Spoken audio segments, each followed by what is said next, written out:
Happy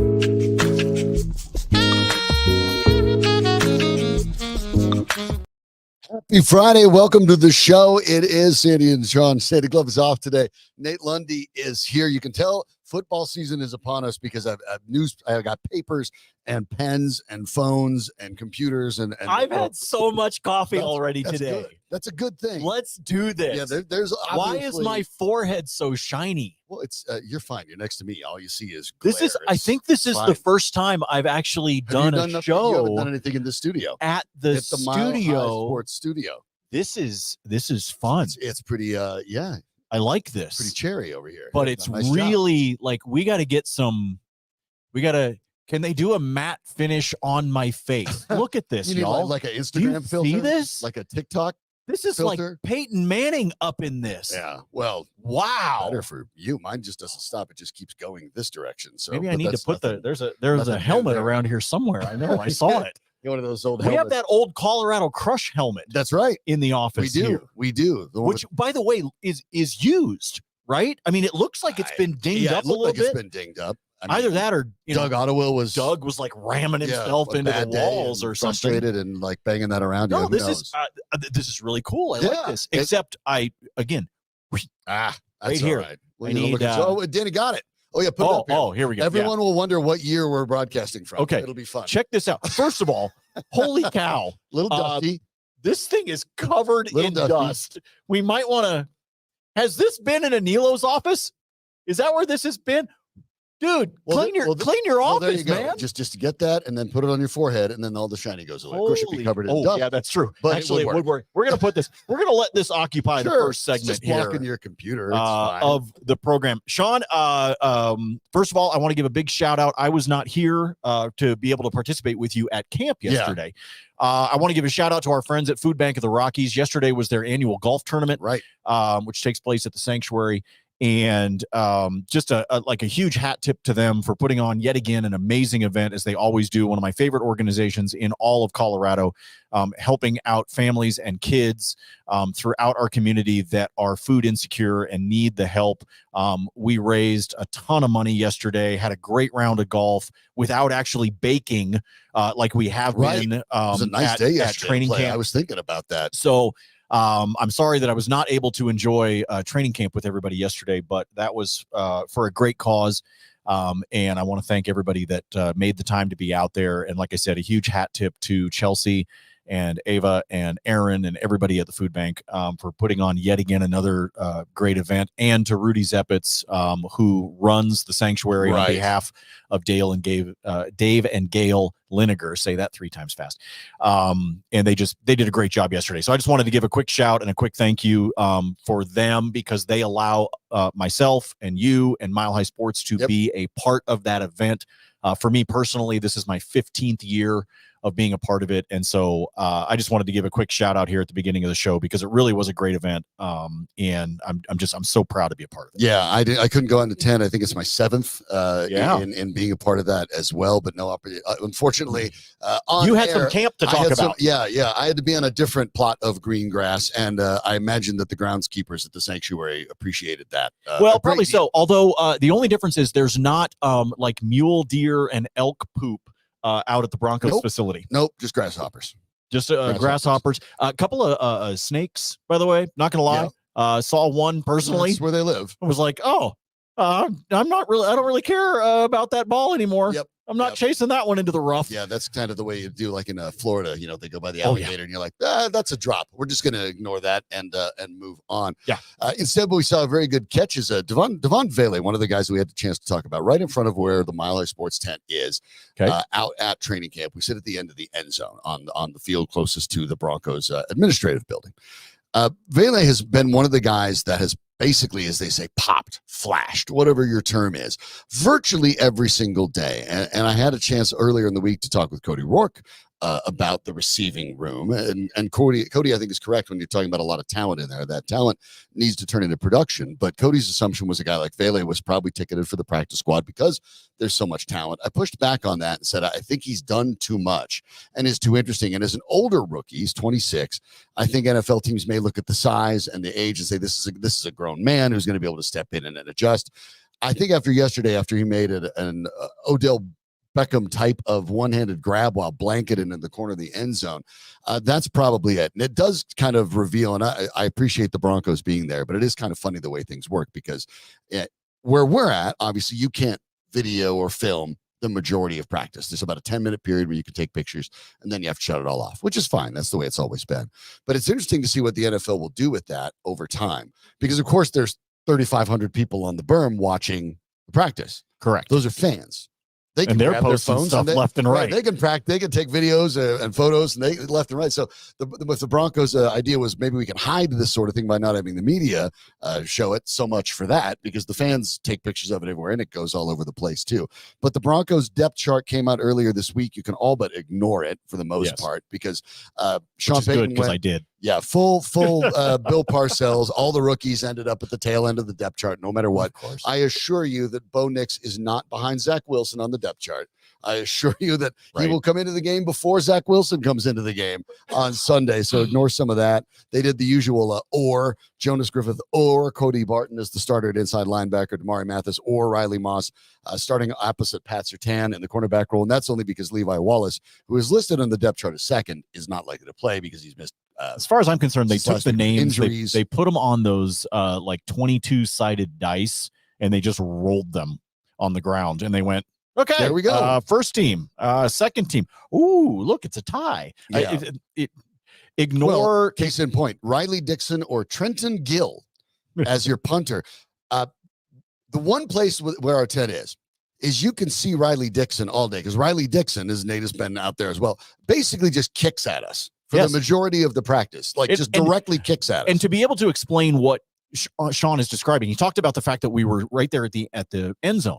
Well, we're not just in the end zone; we're in the corner of the end zone, as you said. Of the end zone. And so the reason that Riley Dixon is consistently trying to kill us coffin corner is because he's trying to drop it coffin corner and to pin. So he's trying to, make it either die, which he did numerous times. Yeah. He's trying to make it just land and just stops right there on the 3-yard line, or he's trying to make it kick out of bounds, or if it's going to be fielded by a potential returner, if they're dumb enough to field it inside the 5, he's trying to pin him into the corner, which is why he keeps trying to kill us. But we've been watching that, and I haven't really seen Trenton Gill do a lot of punting. Well, but Trenton Gill is listed as out there co-starter with Dixon, and let me tell you, I mean no disrespect to Trenton Gill, that's not happening. But there are some things in it that are interesting. Get him for really, really, really, really, really, really, really cheap. Like really cheap. Yeah, but otherwise it's Riley Dixon. But either way, I mean, I'm disappointed, Sean, in the fact that you actually used a couple of pieces of paper to print that out. Yeah, that's fair. But it was more for the prop. Oh, okay. Yeah, I want to see that. But there is one of those that I think is really interesting because the offensive depth chart doesn't have any of the ors. And one of the ones I think is revealing because the starting center listed there is Luke Wattenberg with Alex Forsythe and Sam Mustard for the veteran third. That tracks with everything I've watched out there, too. I said earlier this week, I think in fact, I said at the end of last week, I thought Wattenberg already more or less had the job on lock unless he finds a way to mess it up. He is listed as the starter. That part, I think, is actually telling because the one thing that the Broncos have really focused on the last couple of years has been the offensive line. So Sean Payton came to town, spent a lot of money on Ben Powers, spent a lot of money on Mike McGlinchey, the most free agent money spent last year in offensive line to add both of them.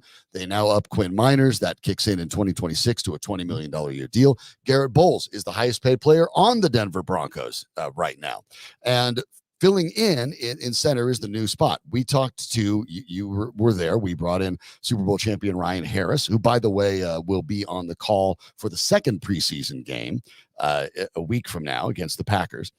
And he specifically pointed out center is the easiest position to get a new starter into, and Wattenberg has stepped in and taken care of that. Now, starting the game, most likely listed as the starter is Jarrett Stidham. I suspect that all along was going to be the case. Yes. But we'll find out pretty early on because the best unit on the Broncos all camp long has actually been the defensive line, to the point where they've given the Broncos offensive line some trouble regularly. That trio of John Franklin Myers, DJ Jones, and Zach Allen. Now they get to go after someone else, and the Broncos get to block against someone else. But That part of it is maybe what I'm most intrigued about in this game, because I want to see how good that offensive line is with Wattenberg and with these guys coming back for a second season. Because if it's Stidham, if it's Nix, if it's Wilson, whoever's starting a quarterback, they can't help you if they're running for their life. Well, no, exactly. I mean, and that's something that we know, and that unfortunately, from a Broncos fan standpoint, that we have been dealing with for several years now, is watching quarterbacks run for their lives. Maybe not on every play. It's not like it's happening on every drop It's not. It's not Shedeur Sanders in Boulder last year, but it's happening more than it should. Absolutely, it's happening far more frequently than it should, and on a higher percentage of offensive plays than what you want to see if you're trying to allow your receivers, your backs, whatever it is, to establish the play, right? To allow something to take off and to happen in the time that you want it to be able to happen if you're the offensive coordinator, right? The way you picture the play in your head playing out, the moment that defense can penetrate and cause the issues, now all of a sudden everything goes out the window and now you're having to improvise. And certainly there are quarterbacks that are capable of improvising. And we've heard the players talk about, for example, in camp, that they were surprised at Bo Nix's speed. We can talk about that another time, but I still don't want him running for his life, especially as a rookie. Neither does Sean Payton. Yeah, I think one of the things that you brought up just a moment ago that I'm curious to be able to see on Sunday, there's a lot of things that I want to be able to watch on Sunday, and we'll talk about that on the show today. But one of the things I want to be looking for on Sunday is, yes, the defensive line and the front seven, as we have seen them in training camp, have really been a bright spot, if you will, for this team. And so my question is, do you continue to see that when they line up against a different offensive line? Mm-hmm. So I think it's one of those that sometimes you don't know the answer to when you're just sitting there and you're watching. I mean, the coaches have a lot, there's more synapses firing up here from a football standpoint than me. But I will say this. There's times that a defensive line can look really good in training camp, and you might go, gosh, those guys are good. This is going to be...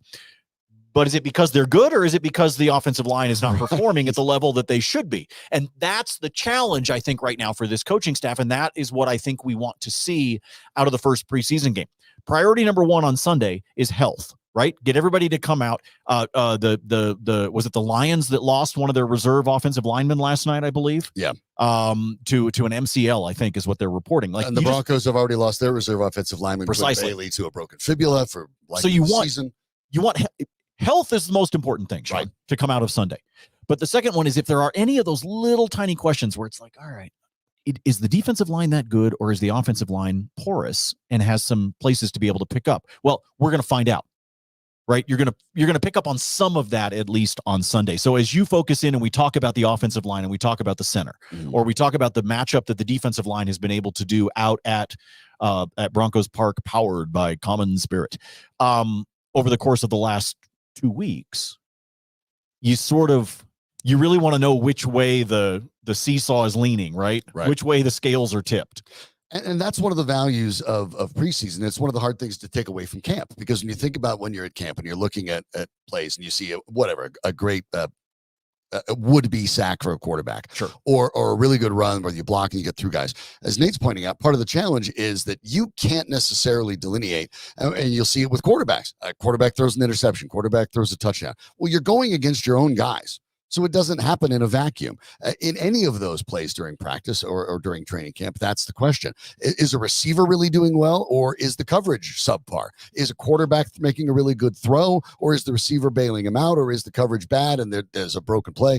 All these things come into account, because the interaction between offense and defense is with your own guys. And now at least you have an opportunity to play against somebody else for a while, at least. I know for a limited amount you get the starters, and the starters are what they are based on that depth chart. But there are different ways to kind of part this all out. And that's extremely valuable when you're talking about this early part of the preseason, where the Broncos are going to have to start making some decisions. When they come back next week after week one, whether it's quarterback or a lot of these other roles, some of these positions probably start getting solidified when it comes to the starters. And that's part of this equation too. But even though we're not out at camp, you get to hear them all the time, and our camp coverage in large part brought to you by our friends at Rolling Smoke. And of course it is Friday, and maybe you're getting hungry. Oh yeah, baby.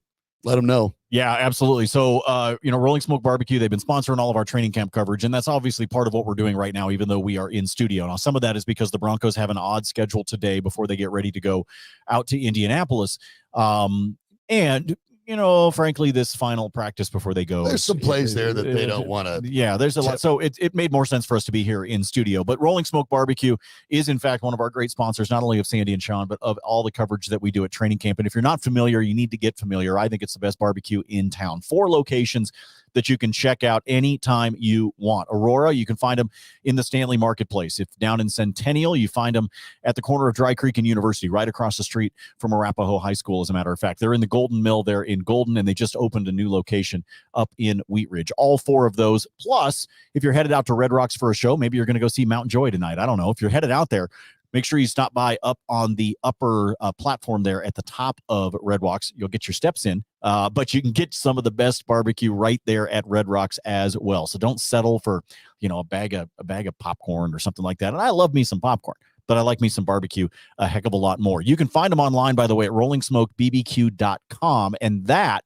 is where you want to start if you're thinking about what Sean mentioned, which is the idea of getting some catering, getting some food to be brought in because you're going to do a watch party, or you're looking ahead to the start of the regular season for both college football or for the NFL. These guys can take care of you, and you'll have the fresh made sides. You'll have the hardwood smoked meats that they've got, everything from the hot links to the turkey, the burnt ends. Oh, yum. So good. rollingsmokebarbecue.com.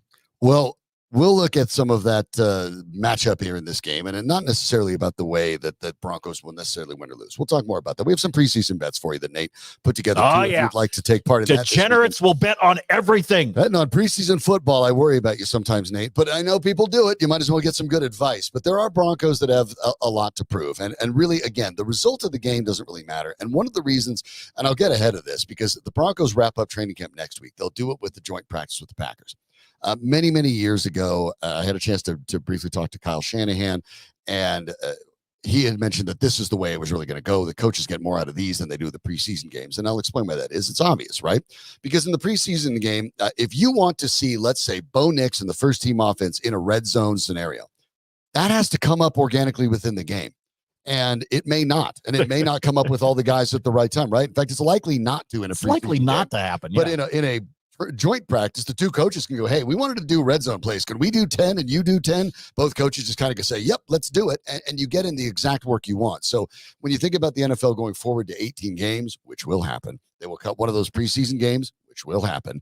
And then you'll see more of these joint practices because there's more value in it. And you also know it's where it's headed because the NFL, after the one that had a fight a little bit ago, then put a guideline together and started putting together fines for teams if they have fights during the joint practices. So everyone knows this is where this is going. But preseason is sort of an interesting opportunity to look at players.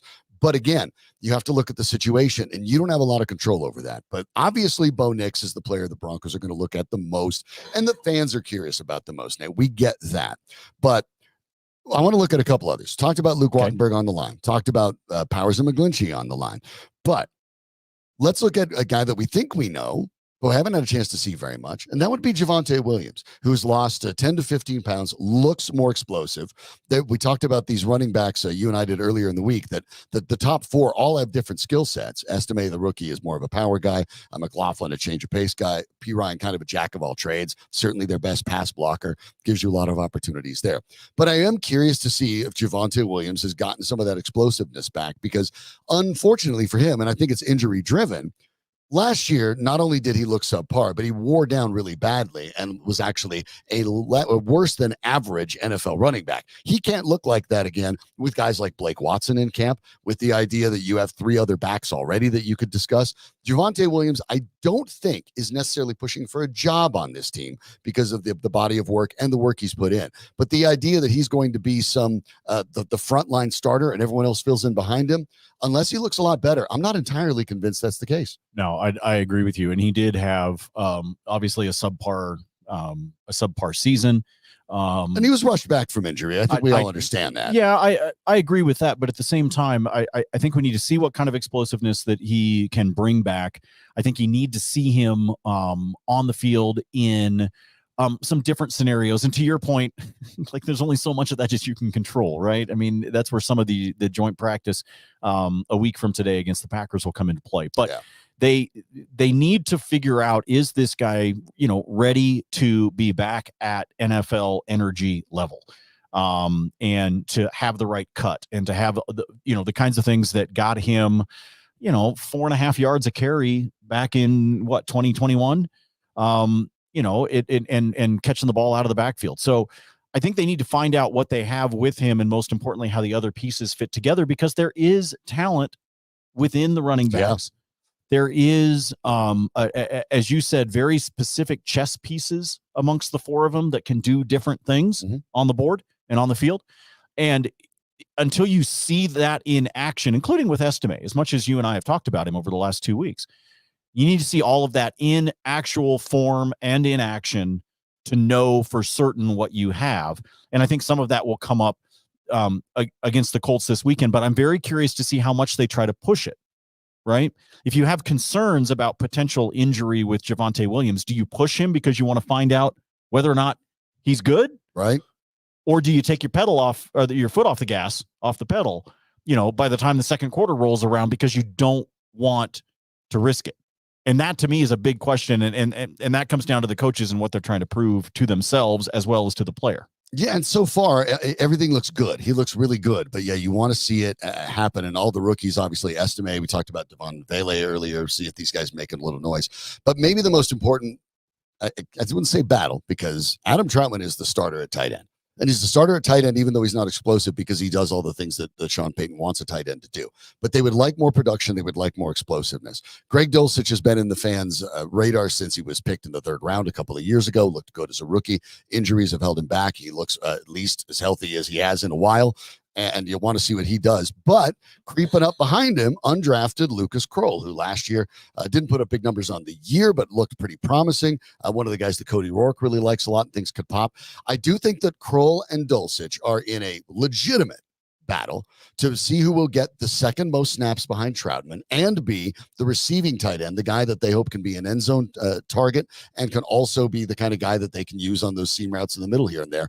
And I think, quite frankly, even though Dulcich has the pedigree, Dulcich and Kroll, third round versus undrafted, I think this thing is entirely up in the air. Somebody's waiting. The Broncos are just waiting for one of these two guys to step up and take that role. Yeah, but the problem is, going back to something that we talked about already with the tight end position, the problem is that this team is in trouble because they don't have a clear boom one.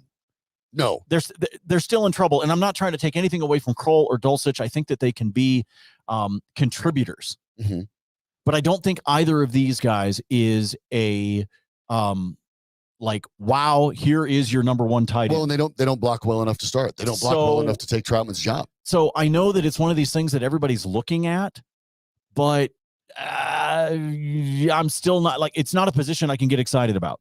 It really is one of the positions where you're going to try to just, tread water, and next year maybe something you can address. You couldn't afford to go take Brock Bowers like the Raiders did. Exactly. But regardless of draft, what you might be able to do, as we've talked about with the immense amount of salary cap that is going to open up, it might be that you're just saying, okay, let's tread water here for a little bit. Right. Yeah. And let's get through with Troutman and with Dulcich, and let's figure out what we can do with the guys that we have, with an eye on a free agency move or something like that in 2025. And we just need to figure out how to get through. As we've said till, you guys are sick of us saying this. I know it.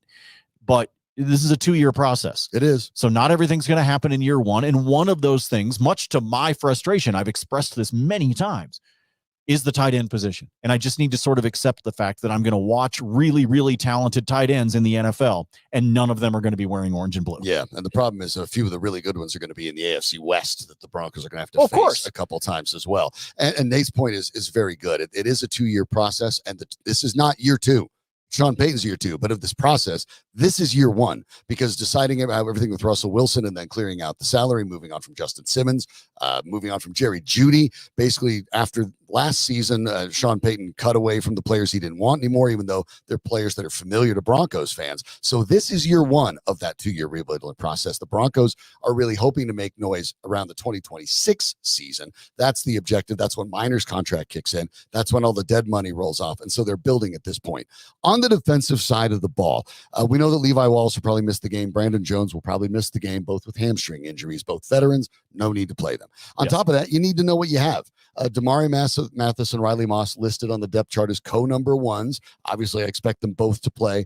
Sean Payton has made it very clear, and he doesn't usually do this, he would very much like Riley Moss to take this job. He is giving Riley Moss every opportunity to take this job. Now, with Wallace not expected to play, this is the opportunity to do that. And then I think in the entire defensive backfield, obviously, you're going to have a chance to see J.L. Skinner, who was so effective in the scrimmage last Saturday, and as we found out, a bit of an injury history that we knew about, but the injury to Caden Stearns meant that Stearns got released. He was picked up by the Panthers, who then failed his physical and then moved on. So you understand what the Stearns move happened. But I look at J.L. Skinner, who seemed to make Stearns expendable, and I look at Moss and Mathis and try to figure out who's going to step up. Watching the defensive backfield is going to be fascinating because there's nobody to hide at this point. They're shorthanded, and even though Anthony Richardson is not a C.J. Stroud when it comes to being a passer, but there are interesting enough talent there in India, especially on the road, to challenge that. I'm intrigued. Yeah, I am too, because we as folks that have to talk about this as well as fans, we are going to be looking for things to make this interesting. Mm-hmm. Like, I mean, I know I'm kind of overly simplifying it here, but it's true. I'm going to be looking for things that make this interesting because I've told you before, I think this is a 5-win team. That's what I believe. And you and I see eye to eye on that. If you're a sports bettor, the over under is at 5.5. I'm telling you right now, I'm on the under. I'm with you too. And you know, if it hits the over, I'll be pleasantly surprised. Right? As a fan, I'll be pleasantly surprised. But I think that's what it is, which means there's going to be some times where you just have to sit back and go, all right, let me just see if there are some things that I can get excited about for where this can go as the season progresses and as the next 2 seasons progress. Right. Can I get excited about some of these things? Can I see somebody, and we talk about the secondary here, and whether you talk about Moss or Levis or whomever, or Wallace, excuse me. I had Will Levis on the mind. I was talking about the Titans earlier. Well, yeah, I get it. I was you had a lot Will of Levis. Yeah. Well, I have had a lot of that, but Brad Evans and I on the podcast this morning were talking about Will Levis, so I've got him on my brain too. Anyway, I digress. Looking at these players, I think one of the things that you're looking for a small spark is because it tells you where on that, ridiculous depth chart are places that you can go, okay, going into next offseason, I don't feel as bad about this particular position group as I did before. That's what you're looking for, right? Yeah.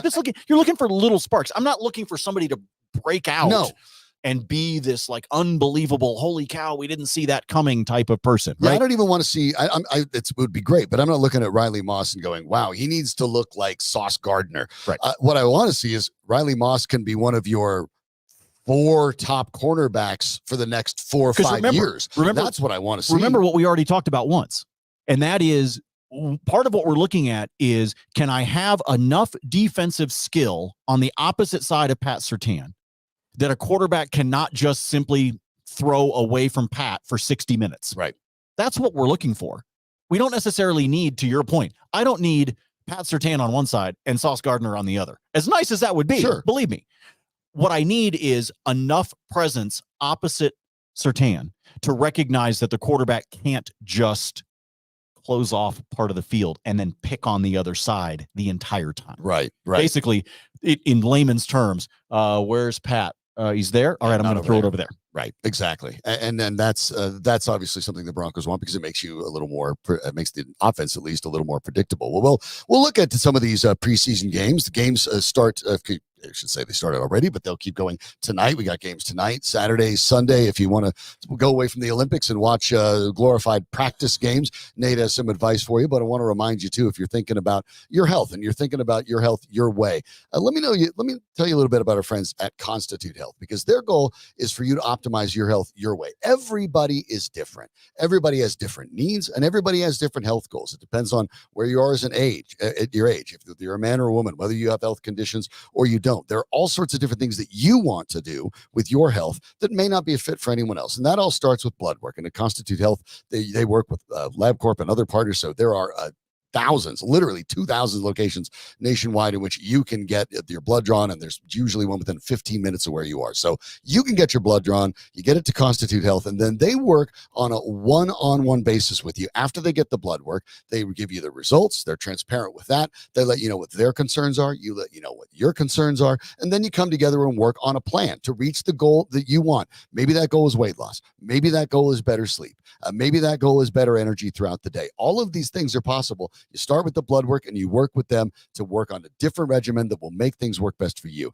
They have all of the things that you would expect and that you've heard about to help with optimized health and longevity. The cutting-edge medical therapies include hormone replacement, obviously, semaglutide and GLP-1 therapies for weight loss, peptides, NAD+, a lot of different options that they can work with you to help you burn fat, assist with weight loss, optimize your sleep or get better sleep cycles, enhance cognitive or executive functions, or you can build and retain muscle mass as well as many other personal benefits. So give them a look at constitutehealth.com. And you mentioned Mile High Sports, you'll get $50 off your initial blood work and consultation. And by the way, if you're just visiting the website at milehighsports.com to read what Cody Roark's putting together or anything that Ryan Blackburn's writing about the Olympic basketball, Nikola Jokic almost got Serbia over the top of the U.S. yesterday.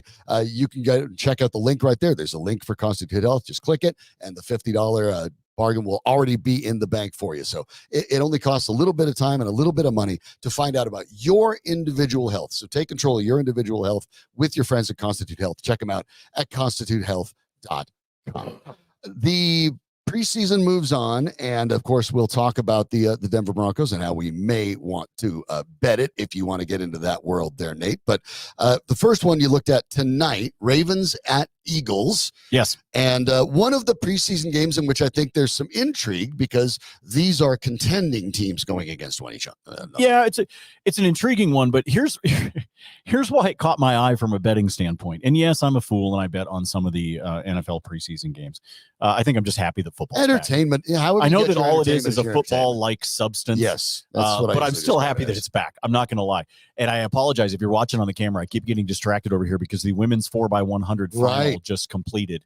How'd it go? Sidebar. Sha'Carri Richardson, I believe, was just running the final leg, and it looks like the U.S. got the gold. All right. Well, that would be. We'll talk more about the Olympics. She's celebrating and doing a lot of yelling right now.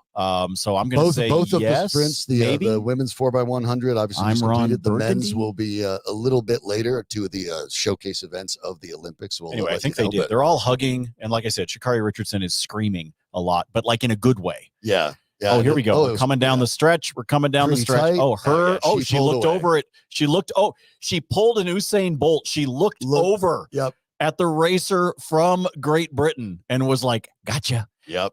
So there U.S. takes what U.S. women take gold in the 4x100. So anyway, I was distracted there for a second because Danny's got it on over here. You should put like Bob Ross on or something, Danny. That'll be a lot less distracting for me. We work at a sports radio station. Yeah, but come on, man. It's Bob Ross. You got to watch Bob Ross. Happy Little Trees. Happy Little Trees. Happy Little United States earlier, too, by the way. The women got into the gold medal game. We'll talk happy about little that, gold medal. Yeah. Happy little. Got a lot of those. That's nice. It's a happy. But you got Falcons, Dolphins tonight. Texas Steelers. So anyway, let me go to Eagles Ravens because that's the only one that I'm paying. Actually, I'll give you a bet in the Atlanta one as well. But I'll give you a bet for all of them in a minute. But you go ahead. Let me get Philadelphia and Baltimore, folks. Right now, Baltimore is plus 100 on the money line. Okay, and they're at home. Okay, they're at home. That matters. But here's the only reason why I care. Here's the only reason why I care. Folks, in the last 10 years, have we seen any team in the National Football League that takes the preseason more seriously than the Ravens and Harbaugh? Right. That's a good point. I mean, at one point they won 24 in a row? It matters to him a lot. He seems to want it. That's the tone. He wants to set a tone. And you're giving me even money on the Ravens? Yes, I'm going to bet it. I already did it earlier today. All right. I'll also throw this out there for you, courtesy of our friends at the Action Network. Nick Sirianni, the head coach of the Eagles, is 1-8 in the preseason. He doesn't give two craps about the preseason. He's only 1-8. Well, you know why? He's got a running back. I mean, he's got a quarterback that runs. Yes. And in the preseason, you do not want Jalen Hurts to run. So you put him on the sideline with a clipboard. Right. So there's not much you can really do. Philly can't run their regular offense in the preseason. There's no reason. And so they don't really worry about it. So that makes a lot of sense. So anyway, the reason I would take Baltimore, because the Eagles don't care. They're not. I mean, there's no reason to get anybody hurt. They're a contender, and the same is also true for Baltimore. But Baltimore's been in this boat for years of being a contender and not wanting anybody to get injured, and they're still winning. Yep. So even money right now over at DraftKings, by the way. I like that for Baltimore. And then I want to throw this one at you for Atlanta and Miami. Okay. We are not going to see Kirk Cousins. We are not going to see Tua Tagovailoa. Okay. We're not. Michael Penix. Let's go. So here's what I'm looking at. Okay. I'm looking at the backup quarterbacks that are going to wind up seeing the action between those two And I will absolutely roll with Atlanta before I will roll with Miami's backups. You know, Skylar Thompson. Skylar Thompson last year in the preseason threw 3 touchdowns and 4 picks. What do you do with that? Excuse me. That's not a great ratio. No. Just want to throw that out there. No, not good. That if you throw more picks in the preseason than you do touchdowns, wrong. So give me Atlanta, and I think Atlanta is favored by 3 points. By 3. I'll lay the points. Yeah, I think Atlanta wins the game, but I think I think you can lay the points within the action tonight. And then if we want to look ahead to the Broncos and the Colts, or do you want to share a thought on tonight first? No, I'll just give you I'll give you mine after the Broncos and Colts. Okay. Yep. Broncos and Colts for Sunday. Yep. Over under 37.5. Hammer the under. 37.5. Take the under. Yeah. Take the under. Broncos, you know how many points were scored in the 2 preseason games last night? Yeesh. Combined in both games, they scored 37. Patriots beat the Panthers 17-3. The Giants beat the Lions 14-3. And that's where my bet comes. It's preseason. I'll tell you what, I'm going to try this weekend, Nate. I am going to bet every single one of these games. Okay. And I'm going to bet the under on every single one of them. And I'm going to give you one counter pick to that. I feel like I'm still going to come out pretty well. You are going to come out on all of them. You're going to come out fine. But here's what I'm going to tell you. Not even looking. Under. I would actually play the over in the aforementioned Eagles-Ravens. Just because there's enough talent there. I just think there's talent. Now, it's crept up a little bit. I believe, don't quote me on this, folks. I can quote it, but I got it. 36.5. I know, but I think it opened at 34.5. Crept up. Okay. And it's crept up because that's where the money has been. So that might be one that if you're thinking about betting, give yourself an alt total, right? So what you could do as an example with what I was telling you about Baltimore, bring that total down. Bring it down from 36.5, let's say, to 32.5. And then just take Baltimore on the money line, like I told you. That'd be the one. And you can SGP that together. If one of your favorite books is actually giving you a boost or something like that, you could take advantage of it. Yeah. But you're right about the unders in this. And I also go back and let's go back to what we actually talked about in the very first segment. And that is, what did we just say was the best position group we have seen the Broncos have so far? And again, it's, at like 60% effort. And it's only against their own guys. But what was the best group? Defensive line. Okay. So if you think your defense is actually playing better than a lot of the other position groups that are out there, then why wouldn't you expect that total to go under 37.5? Right. I'm just throwing it out there. And then the general thing is that teams don't care. Their priority is avoiding injury. Yeah, you're trying to avoid injury. And so and so what winds up happening in a lot of cases, as we know in the preseason games, is by the time you get to the fourth quarter, there's a lot of running plays because you just want everyone just wants to go home. You want to get to zeros on the scoreboard so that everybody gets out healthy, go take a shower, hop on the plane, and come home. Yeah, includes the zebras, too. The penalties tend to go down as the game goes along in preseason for the same reason they'd like to get out of those. So, I mean, that's obviously... Oh, my goodness. Challenge the line, there. Okay, you can now get Baltimore plus 115. It was even money this morning. Now it's up to plus 115. The one's on the Eagles. Okay, well, that makes some sense. That might be the one. I don't know. I'm not buying it, man. That might be the one, especially Ravens at home. Yeah, I don't see that. And like I said, Harbaugh takes the preseason more seriously than anybody, it appears. Yeah. That's strange. I could go for that. I could say under on everything and maybe the over on Eagles and Ravens because there is so much talent on those teams because they're both contenders. That the second team offenses could still get some things done against second team defenses. I could see that potentially being the case. But by and large, look, it's preseason. Teams don't really care about it. They're trying not to get correct. Hurt. It's a bunch of practice. There's a lot of the game, especially this first one, is involved with guys. Remember, there's 90 guys in camp. Rosters are 53. Right. You're going to see a lot of guys out there that are not going to be on the team you're watching, or maybe any team. And so, why do you think they're going to score a lot of points? I mean, this is actually a weird opportunity when you're betting to kind of hammer those unders. And if you do it in the you zoom out, you're going to be in better shape on the long run. And remember, in a night like tonight, where we said there's 3 games. Okay, there are 3 games. What you can also do, take 2 of them, even if you want to move the Baltimore-Philly game out, where I said that I thought that they might actually hit the over. I love the alt lines. In that one, the other thing that you could do, to what Sean just said, take an alt line. And for those of you that are new to the sports betting, it means you're taking the total. So if the total set at 36.5, you're bumping it up. And you're going to give up some juice when you do that. But if you turn it into a 2-legger or even a 3-legger, you're going to get back into either standard juice or potentially positive territory. So look at those alt lines. For those of you that don't want to be complete degens, when it comes to preseason NFL, let me give you a couple of bets on the baseball diamond for you for this evening. Gunnar Henderson, who has just been a phenom for Baltimore so far this season. I was really surprised by this. I shared this on the Fade 5 podcast with Brad this morning. I was very surprised by this bet. Brad was also on board with it. He is at standard juice right now of a -110 for his total bases to go over 1.5. The reason I point that out is A, Gunnar Henderson, for crying out loud, with the way that he's been playing, but he's taking on Zach Littell of the Tampa Bay Rays. Mm-hmm. He has a 500 lifetime average against Littell. Okay. Yikes. He is 5 for 10. He is 5 for 10. And of those 5 hits, one of them's a double and 2 of them are home runs. So I know that's not a massive sample size, but it's actually 11 plate appearances, 10 at bats that counted because he's been walked once. So he's 5 for 10. And his slugging is a 1,200. And they can't pitch around him because Baltimore's got because really Baltimore's lineup is so stacked that you can't pitch around him. So -110 for his total bases. I really like that. And then another guy that's got the same sort of strong history is Josh Bell of the Arizona Diamondbacks going up against Zach Wheeler of the Phillies. He's got a 302 lifetime average against him, and you can get his total bags at a +125 over at FanDuel. So just a couple of baseball bets. If you want to keep it in the diamond, you want to avoid some of the preseason stuff that's going on, you're not quite ready yet to bet on the NFL, that is where I would tell you to be able to go. And then if you are interested in betting, whether you're already doing it or you're somebody that is new to it and you've decided you want to dive in here as we get ready for football season 2024, we've got the spot for you at milehighsports.com. It is our Colorado online sports betting page. And what we did is we went out to all the different books that are out there.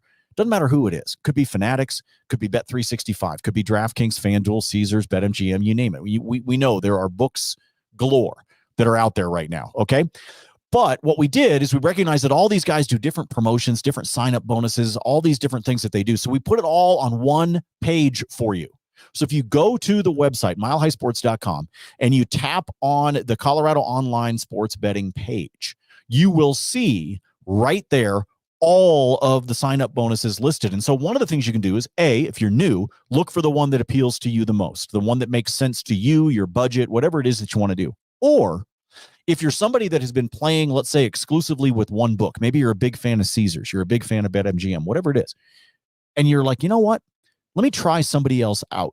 Let me get another book downloaded onto my mobile phone so that I can do some comparisons, because that is something that, for example, Brad and I do on the Fade 5 podcast. We might tell you, hey, this is a bet you want to make because, hey, over here at this book, they're giving you a lot better return on your bet than this one over here. And that's the advantage of having more than one on your mobile device. So even if you have a book that you use more than anything, if you decide that you want to dive in on a second one or a third one, you can do that right on that Colorado Online Sports Betting page. You'll find it at milehighsports.com. I was actually looking and realized I have 6.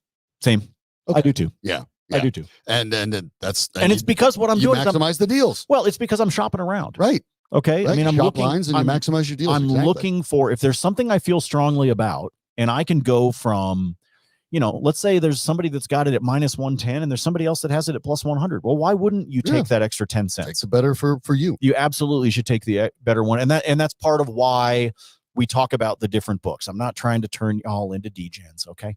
I'm just trying to show you that there are ways that if you are somebody that enjoys sports betting, even from a casual standpoint, to make sure that you're doing it smartly. Like I said, we got all that information for you on the .com. Make it easy. The Olympics of continuing. Of course, we talked about the women's 4x100. Congratulations to the U.S. there. The men's 4x100 coming up very quickly. Of course, one of the big highlight events of the Olympics. And then there's basketball is coming up, of course, earlier today. The U.S. women finished off Australia they'll be in the gold medal game against 85-64. Yeah, it was one-sided to be sure. The U.S. women have now won 60, not 6, not 16, 60 consecutive Olympic basketball games. They will take on either Belgium or France. They play in the semifinal next, and France is expected to win, which would make things interesting, Nate, because that would mean in men's and women's, basketball, you would have USA versus the home country of France.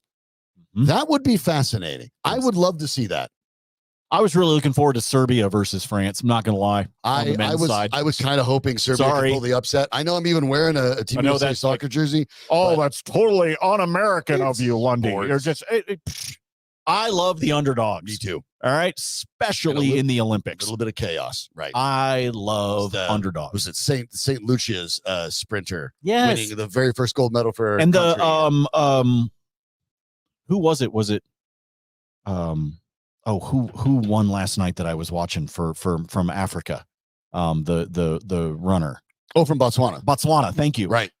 I love all of these. Yeah, and they was talking a little trash we to talked about Noah Lyles on the way out. We talked about Carlos. We talked about Carlos Yulo from the Philippines, the male gymnast that won not one but 2 golds for a country that had never done it. Brazil, basically, the gymnastics team was basically self-funded. They made their own uniforms. Yeah, for part of it, and they score well in the team and win a gold. Andrade knocks off Simone Biles on the floor exercise. Yeah, that's what makes it fun. It does make it fun, and so I'm a homer because I was rooting for Joker. Absolutely, I was. He's the best player on the planet. Trouble at the end of the game. Otherwise, they might have done it. Steve Kerr's warnings about Jokic prior to the game were true. He actually Steve Kerr's smart. Yeah, he said the same thing. The U.S. might have the best 1 to 12 roster in the Olympics, but the number 1 guy plays on Serbia. And it certainly showed. So a good run for Serbia. And Wembanyama's putting on a great show for France, which I think is fun. I think that is fantastic that he not only came in and was this phenom within the NBA, but here we go rolling in right after his rookie season with the Spurs. You go into the Olympics and he looks fantastic in international play, and he's doing it in front of his home country. I think that is fantastic. So I think both of the finals are going to be fun with the potential of having the US France. I mean, I think the US would win them both. I think they will, especially on the women's side. Yeah. Because that women's team is just dominant. Again, they took out Australia by ridiculous 21. Yeah. There's a reason that they've won 6 games in a row. I think it's 75-3 all time in the Olympics for the women's team. Yeah. So, but at the same time, yes, I'm rooting for chaos. Yes, I'm rooting for the underdogs. I like that. Yeah, I do too. I find that exciting. Like I was watching men's springboard, 3-meter springboard diving, which I love diving, by the way. I love the diving competitions. One of my favorite things at the Olympics. I did it. Yeah, I did it in junior high. I dove. And I was terrible. Oh my God. Are you kidding me? How do you not make a splash with this freaking dome? Okay. Anyway. I did the pommel horse. You did? And the rings when I was young. I don't think I could do pommel horse because I think I just constantly. You have to worry about that. Those handles, you have got to definitely. That's going to hurt. That'll leave a mark. Yeah. Anyway, so I was watching diving last night, and going into it, for example, I was like, all right, China's going to dominate this because they always do. Right. Okay. So China's got number 1 and number 2. Okay. The kid from Mexico that took the bronze was ecstatic. And I was like, good for you, man. Like, it's sort of this recognition, like, I can't do what the 2 Chinese guys do. So let me be the best of what's left. He took the bronze. The kid from the U.S. took 4th. So he finished off the podium, but the kid from Mexico was really excited about it. And I was like, this is awesome. So yes, I'm rooting for the underdogs. And sometimes that underdog mentality is for silver or it is for bronze at the games. And this includes the winter games as well. I always root for chaos in the winter games too. Yeah. Winter games are blast. The current medal count, US 105, China 77, France 55, Great Britain 54. In the golds, China leads the US by 132-31. Another opportunity for the US comes tomorrow morning, about 9 a.m. Locally here in Denver. Team USA will face Brazil in a heavyweight women's soccer gold medal final. That will be big. The US there after beating Germany 1-0 at extra time from a goal by Windsor's Sophia Smith. Yes. From a pass, a great through ball from Highlands Ranch Mallory Swanson. Yes. Breaking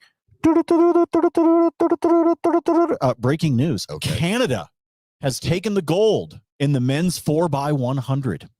Canada got it. Okay. Canada takes the gold. It has been a apparently I was not looking up at the screen, although they are showing it now on the replays. Apparently our U.S. team not good at handing off the baton. Oh my goodness, that one was terrible. That's what happened in the last Olympics too. Oh my goodness. In the Tokyo Olympics, they basically ran into each other. Oh, that's bad. Yeah, you're not going to win if you do that. Man, yeah, you got no shot at that. That'll be Canada's sixth gold medal of the U.S. Olympics. 1, 2, 3, 4, 5, fifth. Ooh, that's not what they were after. They ran into each other. Well, that was if you, me, Danny Bailey, and Alex Becker were running the 4x100 and we were all hammered. Oh, that'd be a clown show. Could you imagine that? That's what happened on that handoff between Curly and who's the one in the headband? Lyle. No. Lyles is done. Lyles COVID. Lyles has COVID. He's done. The one in the long. Oh, I'm spacing his name. I know. Crap. I'm gonna forget his name. Sorry. Bednarik. Thank you. Yeah. Yes, because I keep getting it confused with Jared Bednar. Yeah, Bednarik. Oh, I'm sorry. The U.S. was seventh. They weren't fifth. They were seventh. Well, that really is something the U.S. has to work on. I just got to be honest with you. Outside of running, the most important thing is the baton. Yeah. You'd think you might want to be a little better at that. It's been a problem for the U.S. for a while. 16-year-old Wilson was in that too. His debut wasn't really expected to actually run in this, but Lyle's getting sick changes it. Wilson, part of the future of track, and maybe that's so. Congratulations to America's hat for taking the gold. Canada 6 gold medals for them. Canada gets them to number 7. It's been an underwhelming one for Canada, so they get that squared away. And by the way, we talked a little bit about basketball and talked about being a homer. Nikola Jokic put up the numbers that he did, but the part that if you're a Denver Nuggets fan, you should be excited about, Jokic's defense stood out in every single game. Yes. Jokic blocking, it was all over the place. Defensively, he was in the right spot, running things. He looked like a man possessed on defense. If Jokic brings even some of that to the Nuggets this year with that kind of improvement, I don't know what you do with a guy that's already won 3 out of the last 4 MVPs. He's the best player on the planet. It's not even really a discussion at all anymore. So I mean, no. Everybody wants to make it a discussion. It'll keep being a discussion. Yeah. It's just because everybody wants it. It's not Joel Embiid, that's for sure. So we'll see how that goes. But the U.S. could be U.S. and France in both. U.S. will take on Brazil tomorrow in soccer. The 3-person Colorado contingent, along with Lindsey Horan, in a really good spot. We got a penalty kick going on here, Danny. But Brazil is going to be. Boy, that's going to be. It's the bronze. France and game. Spain. No, this is the gold medal game. I'm sorry. That's men's gold medal game. You're men's correct. Gold medal game. Going we are kicks. in extra time, and we are about to have a penalty kick for France. France having a great. Well, except Spain is up by 1, so we're tied, aren't we? Okay, they go back. Are we tied? This is totally illegal. I'm not allowed to do like play-by-play. They're not supposed to do that. I'm not really supposed to do that. NBC is going to get very, very. That guy in the stands looks like Eugene Levy. Well, it might be. It's the Olympics. That's where seriously it goes up. I wish we could rewind that. Okay, well, that would definitely be illegal. We definitely can't just like borrow their broadcast. But we could do a still shot if that was Eugene Levy in the stands. Danny found the rewind button. Sorry, folks, this is live. You got to just hang with me. See him? Did you see him on the left? Yeah. I'll see if Danny can tweet this out. Okay, right there. See that guy? Yeah. Second in from the left. Kind of got a little Eugene Levy thing going on. The only thing he's missing are the eyebrows. Yeah. But otherwise, he looks just like him. All right, sorry. So anyway, we are now tied. They went into extra time. Spain, this was like the extra 5 minutes. France was down by 1, and they just scored on a penalty kick in extra time. So now we're about to go to what is it? They do 2 15-minute extensions, right? Yep, they switch sides. And it's not sudden death. They play the entire 30 minutes, no matter what. Right, no matter what happens. Okay. They try to avoid going to kicks. Gold medals are happening. No, I get it. You got to chaos. It's stuff's happening everywhere. So it's chaos. The U.S. of course get bounced by Morocco in the quarters, but the women will have a chance, especially with the 3 Colorado kids, to take it home tomorrow. That will be pretty exciting. What time is that one at, by the way? It'll be 9 a.m. Colorado time. It will be 9 a.m. So not a crazy. No, Saturday morning, 9 a.m. I got to be honest. I mean, but it's not that 4:30, 5 a.m. thing. I mean, I already told you that I'm pissed that the Broncos play at 11. Yeah. Like, I'll get up for a regular season game. Why you got to make me get up for a preseason? Right. What's up with that, Roger? Pretty rough. What's up with that? We'll take a look at that game, and we'll give you a chance to hear from Cody Roark and Aniello. Piro yesterday were able to do that from camp. But I want to remind you, Colorado home market has been crazy for years. We all know that, but I can tell you how to navigate it. It's our friends Dave and Mark at Key Real Estate Group's Colorado Luxury Home Team. You hear me say a luxury home team, you pull those words out, and you think, oh, well, I'm not in the market for luxury home.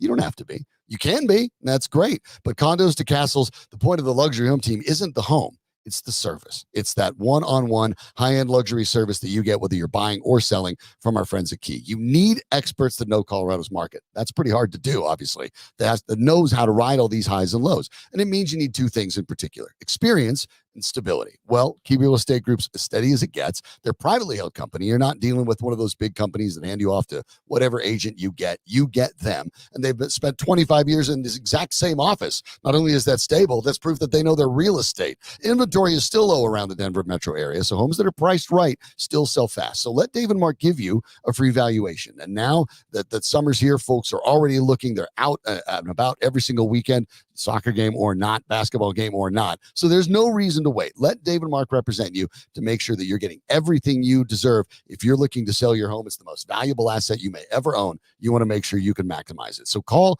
Dave and Mark at the Key Real Estate Group today, 720-900-LIST. That's 720-900-LIST, or visit them today at keyrrealestategroup.com. Yesterday at the end zone at the Broncos Park, powered by Common Spirit, at Dove Valley. Powered by Common Spirit. I will eventually get it if I care enough about it, but I didn't get a check to say Common Spirit. So is it powered by? It is powered by? Broncos Park is powered? Is it powered? Okay. Danny says they power I just want to make sure I get it right. I'm just, that's good. So we're doing you got to make sure you check all the boxes. I want to make sure. But yesterday, right. As the practice began for the Broncos, a pretty spirited practice that's felt a little more like a game week one. Spirited practice. I'm a professional. See, yeah, wordplay is my jam.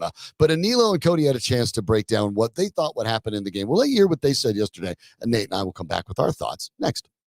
Another day at Broncos training camp here at Broncos Park, powered by Common Spirit. I am Aniello Piro. You can follow me on social at Media by AP. He's Cody Roark at Cody Roark NFL. And we've got ourselves some actual football to be played on this Sunday, my friend. About time. I'm ready for it. I'm beyond ready, dude. Did you know that you pronounced it the right way? You said Broncos Park, powered by Common Spirit, not Broncos Park in Dove Valley. People are still saying that? Oh, yeah. Drotar is like, I'm like, Drotar, you got it right there. You got it right there. You got it right there. There's 6 different spots. Say Broncos Park, powered by Common Spirit. Sometimes you have to do it right. The NFL doesn't like it when you don't. What's the old saying? You can't teach an old dog new tricks. Maybe it's a little bit of that. A lot of seasoned vets. But how about this weather?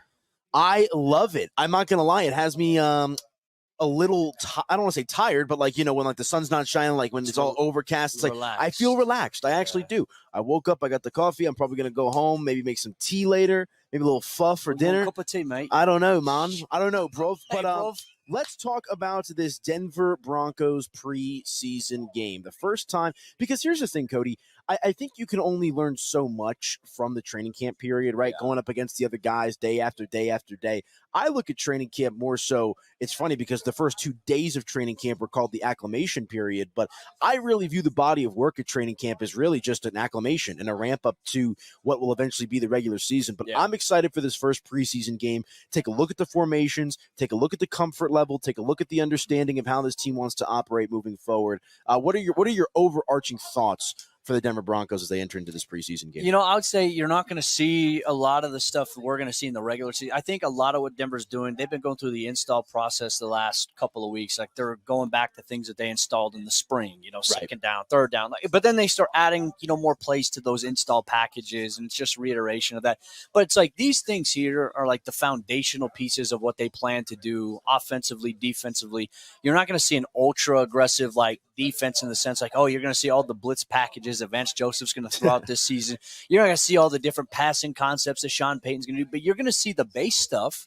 And I think for us, we'll probably find out here today or maybe tomorrow. Sean said he'd keep us posted about, who's going to start the game on Sunday. Obviously, it's an 11 a.m. Mountain Time game here locally. Be sure to check that out. I'm excited about that. You have game recap there in terms of what we saw from the game, what we learned from it. I mean, all eyes are going to be on the quarterback competition, but Aniello, I think there's so many different position battles that are going on right here that stand out to me. Wide receivers, a deep room right now. Yep. The number of guys there. You look at cornerback. You look at safety's got a question mark there. I like the outside linebackers. Look. Nick Benito's been banged up a little bit, but you got Jonathan Cooper, Baron Browning will start, and they'll likely play 10 to 15 snaps, as Sean said, for the starters. That's really where they plan to play them, not just like series. Is 10 to 15, 15 to 18 snaps is the sweet spot for them. And then it's like you got Jonah Ellis. Then you got undrafted rookie free agent Jalen Allen, who's at a nice training camp here at practice. You've had Thomas Nkumu stood out, made the roster last year. You just have a lot of guys that are just vying for a roster spot. The linebacker competition, like, the corner competition between Riley Moss, Damari Mathis, like these are going to be solved in the preseason, not at practice. And I think that's where we're going to get clarity for the regular season. So, hey, I like it. It's exciting. Denver's only road preseason game and then two straight home preseason games, which is weird. They're all on Sundays. And then so it's I like it because usually you're used to a preseason game sometimes on a Friday night or a Saturday. I like the fact that these are all on Sunday. This one in particular, 11 a.m. But then next week against Green Bay, it's 6 o'clock here at home. And then the Sunday after that, it's a 2:30 in the afternoon preseason game on a Sunday, which it does feel weird, but it's like that's what the NFL schedule is going to feel like. So yeah, that's fair. I can't complain. No, I'm just excited to have football back. I was talking with a buddy yesterday, and I do the Locked On Rockies postcast, and I guess we could go ahead and spill the beans.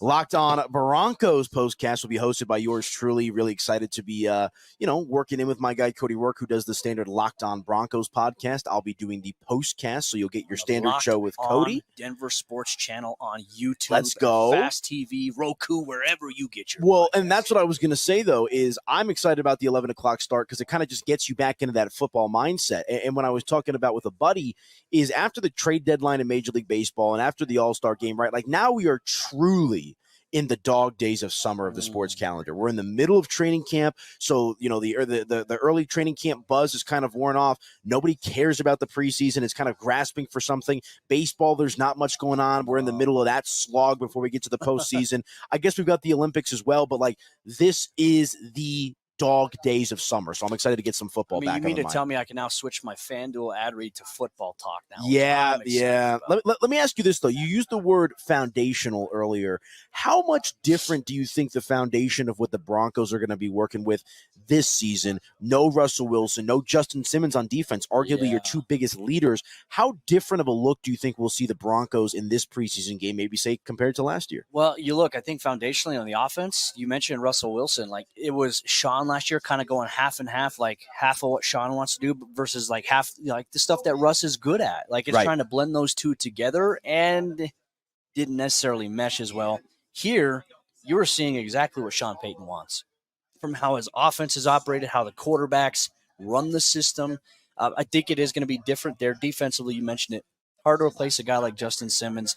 Pat Surtain has now become the face of that defensive side of the ball. You have Alex Singleton at linebacker, but I just think that Denver's defensive line is going to be beefier. I think they're going to be more physical, and I think that that's going to be something that's going to have a big impact this year, even though it's like, hey, who is the starting corner opposite of Pat?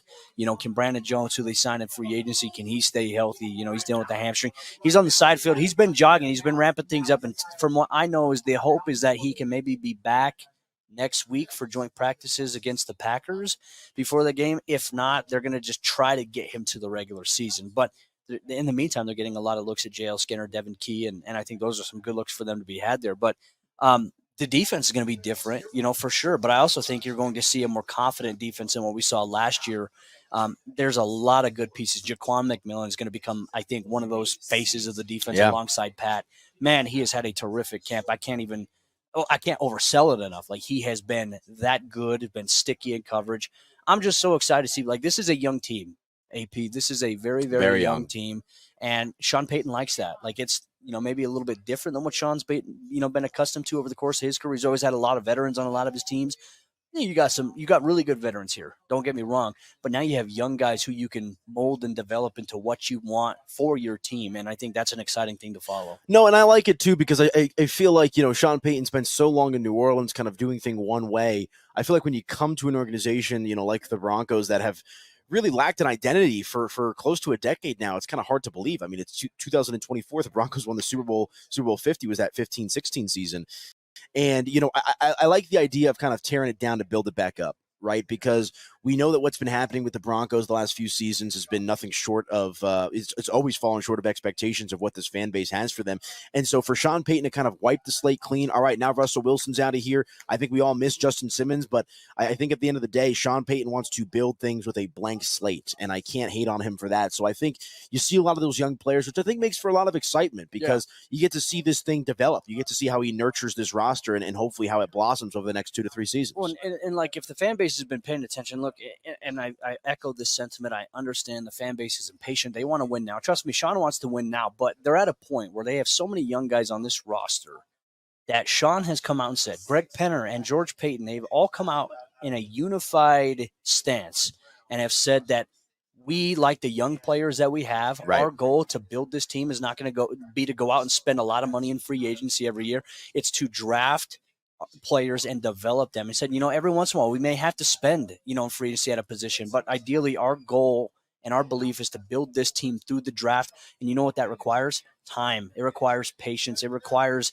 hey, like a player may not be ready to be who we think they can be in year 1 or year 2, but by year 3, that's the aiming point for it. So there's just so many moving pieces, and I get it. Like, fans want to see their team win. They want to see them win now. Trust me, I understand that. But the reality is that Denver is really trying to build it the right way because you can say since Super Bowl 50, what have they done? They have done the opposite. They have gone through it. Look, they've had drafts, but they have really built this team by going out and spending in free agency, thinking that, hey, we're just a quarterback away. That has been the issue. But now they're drafting, they're developing players. To me, I think that's where it matters the most. Well, and here's the thing, post Super Bowl 50, I can understand running it back the year after, with the defense, right? You just won a Super Bowl and whatnot, but I'm thinking like the Paxton Lynch era, the Drew Lock era, Teddy Bridgewater, where there was just a lot of moving parts. The Broncos were slapping a Band-Aid on an open wound. Yeah. They needed to reset, rebuild, whatever reword that you want to use. They needed to recognize that, hey, we won this Super Bowl at Super Bowl 50, and now we've got to move forward and kind of reinvent the wheel here a little bit. And instead of doing that, they, kind of just went year after year after year of mediocre outcome after mediocre outcome. And now they finally have gotten to the place where after Russell Wilson, of all people, couldn't work out, the Denver Broncos were ready to, kind of wipe the slate clean thanks to Sean Payton. But I do want to ask you this before we get out of here, Cody. I know you and Sean have talked about it. It would not surprise me if Jarrett Stidham's going to be the starting quarterback, but Bo Nix is going to see some time. And I listen to Bo Nix. In the preseason? In the preseason game, yeah. Jarrett Stidham, I don't think will be your starting quarterback week 1, but Bo Nix is going to get some good action throughout this first preseason game, which I think is going to be obviously exciting for the fans and whatnot. I was watching his pregame or his media availability yesterday, talking about his expectations, what he wants to accomplish, how he goes about his business. But without biting off more than we can chew, what are a couple of things that is successful to you from Bo Nix in this first preseason game? What do you want to see Bo do? I would just say like being smart with the football, protecting it, not putting it in harm's way. But you want to take chances, right? You want to find the balance and the gamble between like, hey, Bo has enough belief in his own talent that he's like, you know what, I can get the football to that point. You're going to have to make the mistakes here in preseason. Now, hopefully you don't make a lot of mistakes, ideally. But, mistakes are good for you. I remember Patrick Mahomes' rookie season in the preseason.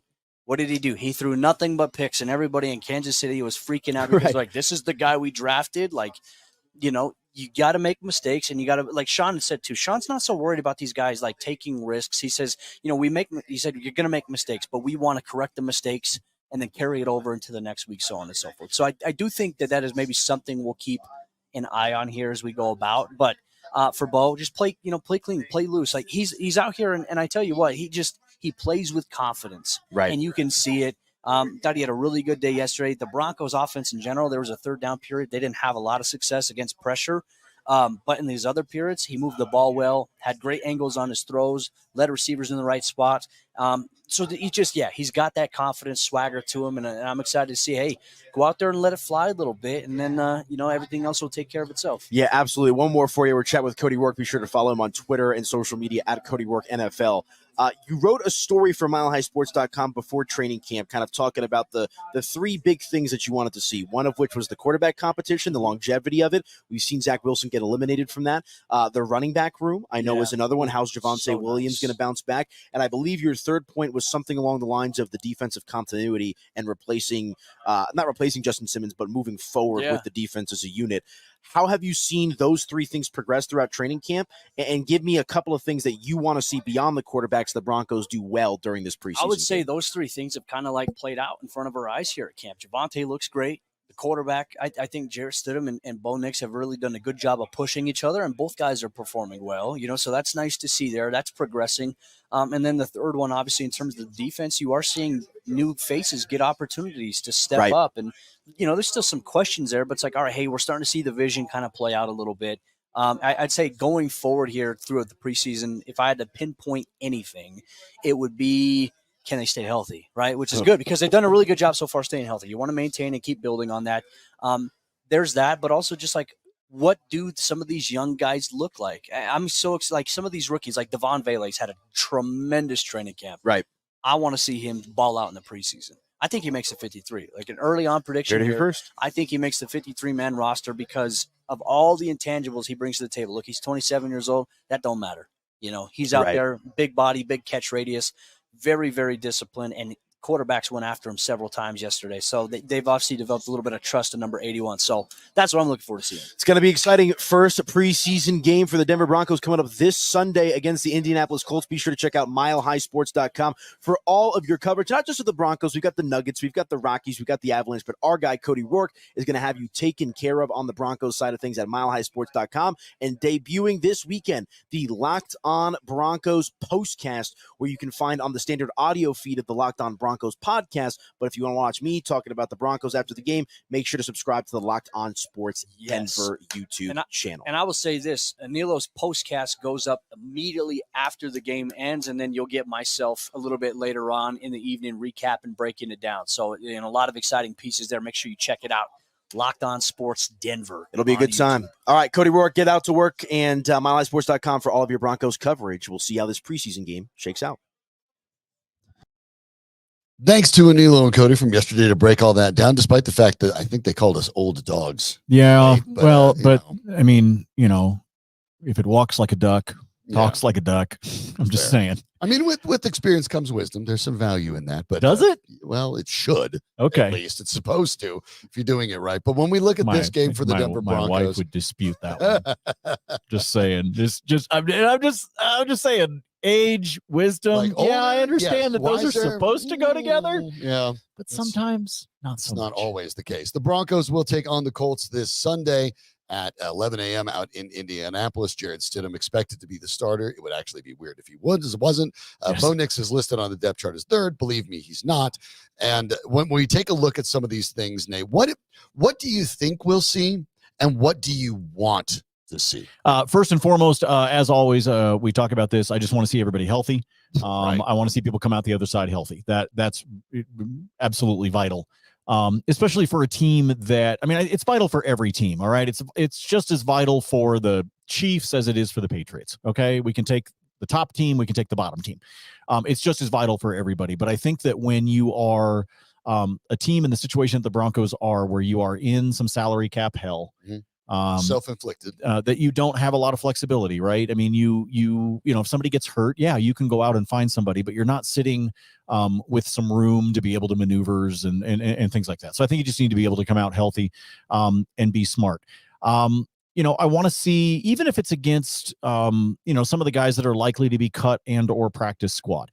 I think that I want to see some good decision making and some good progressions and things like that out of, frankly, all three quarterbacks. Obviously, I care the most about how Bo Nix looks, but I want to see these guys be able to go through some of the progressions of what I'm imagining will be somewhat simplified play calling. Oh, of course. Okay. Yeah.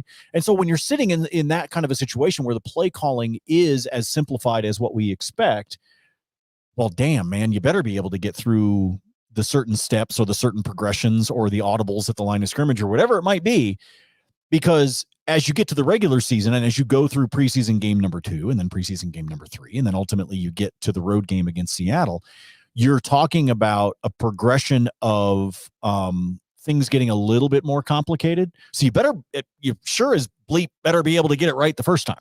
Yeah, and I think that's what I want to see, because I know it will be a vanilla play call, Yes. and it's going to be. You don't give away anything in the preseason. Everybody does that's kind of the same thing. But so that's why what I look for the Broncos, especially on offense, is what I'd like to see is sustained drives. It would be great. I mean, I get it. It's fun to let's say Bo Nix hits Devon Vele over the top and they get a touchdown, and that's great. There's nothing wrong with that. But that's not what you build an offense on. I want to see the Broncos do what they had a difficult time doing last year and for years prior. I want to see a 10, 11 play drive. I want to see the team consistently generate first downs. I'd like to see something that shows that they can sustain offense and they can do it at their pace, and they don't need to rely on, well, maybe we need to get lucky and hit a deep ball. Maybe we need to do something. I want to be able to see the Broncos play at the pace they want to play offensively and get long drives. Hopefully it ends in a touchdown, but in the end, it doesn't matter all that much. I just want to see them generate first downs regularly. I'd love to see them go from their own 20 to the other red zone and do it in 9, 10, 11 plays, because that we haven't seen the Broncos do in a long, long time. And that's a part of it too. How they get it done, I don't particularly care. All three quarterbacks will be fascinating for sure. On defense, I'd like to see if the Broncos can generate pressure. I think if you're going to have the idea that the Broncos will be better than the 5-win team that Nate and I think they will be, I would like to see the Broncos generate pressure with that front line, with their front seven, and I'd like to see them do it without blitzing. Now, if you can get there, and Jonathan Cooper has looked really good. He's been one of the guys that has stood out. The Broncos have a bunch of guys on the edge, and that's great. You can bring that, but you really want to be able to get pressure with 4. So if you're bringing your front 3, Franklin Myers and Jones and Allen, and you're bringing either Cooper or Browning or Benito when he's healthy, not in this game, not expected to go, or rookie Jonah Ellis, but I'd like to see them get pressure in their base with 4. Because if you have to blitz to get pressure again, especially when you take on the AFC West, you know what that does to Patrick Mahomes. These guys, those guys light up. Those guys get mobile. The Broncos have not been able to generate pass rush pressure without blitzing for a while, and I'd like to see them see if they can do it. Yeah, I think they need to be able to do that. Getting back to what you were talking about offensively from a first down standpoint, I want to see them have success on the ground. That's going to be important to this offense for the entire season. Yeah. So they're not going to be a pass first team. I'd like to see positive. I'd like to see positive yardage on the ground. And again, I understand we may not see all of the first team, second. I understand, but all the more reason that you should see positive gains on the ground, right? Mm-hmm. If you're not going up against the equivalent of number ones on defense. Right. So you need to be able to see that, because we know that's going to be important to the Sean Payton offense in 2024, is being able to move the ball on the ground, do a little bit of clock control, management control, try to control a little bit of the script to keep these games competitive. And I think to do that, you need to be able to do it on the ground. You need to see some of the stats and the things that happened, frankly, last year. Here's an example. Javonte Williams ranked just outside the top 10 in terms of the number of times that he was stuffed on a run, as defined by playerprofiler.com, which is a great site, by the way, if you've never used it. He was just outside the top 10 in terms of the number of times that he just got stuffed on a run. You can't have that happen. You need to be able to, it's going to happen from time to time, but you better not rank in the top 10 in the league in, getting your butt handed to you when you're trying to hit the gap. You can't let that happen. And if it's not Javonte, if it's one of the other backs, so be it. But you need to make sure that doesn't happen to you. Period. Yeah, when you talk about Estime, for example, one of the reasons that Sean Payton actually specifically said that he liked Estime was the fact that the guy didn't really lose yards. He was great when he got into the second level of the defense, and all that was good. But one of the things that Payton specifically mentioned is that Estime, when they looked over his film, he just didn't get stuffed. He didn't go backwards. He didn't lose yards. And it's one of the reasons that the Broncos liked him. I think Javonte Williams, in a healthier situation this year, will be able to do that. But the Broncos are not going to be a high-flying passing team. They're going to be a power run team that uses play action and uses the middle of the field. Sean Payton is not going for kill shots all the time. He's planning on trying to keep the game relatively close at a certain point, and understands the Broncos don't probably have the personnel at this point to get in shootouts. You'd like to control the pace.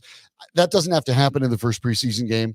There will be, for a full half of the game, most of the guys on the field for both teams won't make the team. So I'm not even going to bother predicting the game result because it doesn't matter. But I think those are the things that we want to see focused on. And I agree. It's about sustaining your offense with the quarterbacks that are there and with the running game, using that to build off the passing game. And certainly, obviously, I want to pay attention to the rookies because the Broncos have ones that could step up and be impactful. So it will be interesting, and we'll have a chance to talk about it all tomorrow as well. So enjoy your weekend. There's football. There's the Olympics. The Olympic basketball could be U.S. and France at both. That would be fun. Soccer, again, the U.S. Women are going for gold against Brazil tomorrow at 9 a.m. And football all weekend, or at least as Nate put it, football-like. A football-like substance will be taking place. Yeah, we got 3 games tonight. 3 tonight. Yep. There are 9 games on the schedule for Saturday, including one that starts at 10 a.m., which is even worse. That's worse. Ugh. Plus, it's the Jets. Ugh.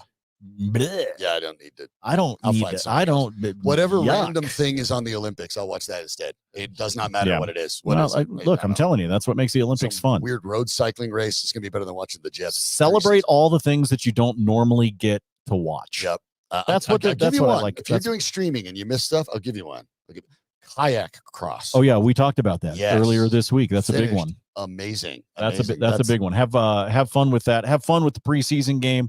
Don't read too much into everything. No. But take it in because hey, the Broncos are back on the field with a brand new quarterback and a head coach that seems to be mentally in a slightly better place than he was this time last year. And certainly in control of the way things work. So we'll talk more about this next week. Obviously, have a safe and happy weekend. Thanks for all of you for joining us.